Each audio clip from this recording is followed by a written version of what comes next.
NOAA released their winter weather outlook, and odds are that we're going to have a warm winter here in the south. And I say odds, that means overall winter is expected to be milder. That doesn't mean we're not going to have some cold days in between, but that better chance of frequent cold is going to be in the Pacific Northwest. This is a classic La Nina winter setup. We're going to talk about what La Nina means in a second, but I also wanted to show you our precipitation chance. It's going to likely be a drier than average winter here in the south because of the storm track pattern that's setting up in this La Nina here, whereas most of the moisture is going to remain northward. The storm track is going to be farther north and towards the Great Lakes in this kind of weather pattern.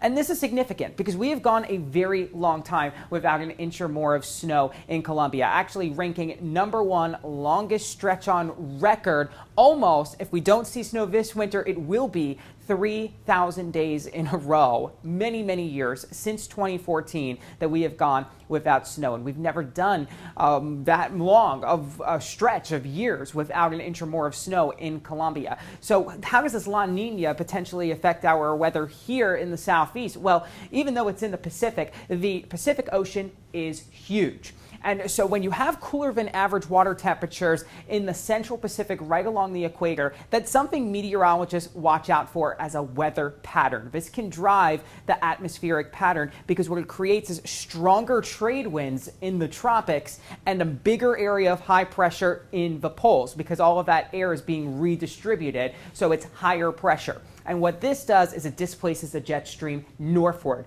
So when you have a northern jet stream, the storm track stays north and the warmer air gets pulled in here in the southern tier of the country. So that means that cooler and wetter weather is trending northward. The warmer and drier weather is trending southward. And so this is not typically the pattern that you want to see if you're hoping for a snowy winter. But snow lovers, do not give up yet, because I took a look at those most recent snow events we've had, which I needed to do quite a bit of digging to find because it's been so long. And you can see February 2014, January 14, 2011, 2010, most of these years were actually La Nina years. The strength of the La Nina was kind of more towards neutral, which means that the temperature in the Pacific wasn't really necessarily that much below the average. So each year is a bit different, but I just wanted to show you that it doesn't mean just because we're having a warmer and drier winter, most likely, that we would have a totally snow-free winter. So got plenty of months to watch out for it. Just wanted to give you a look at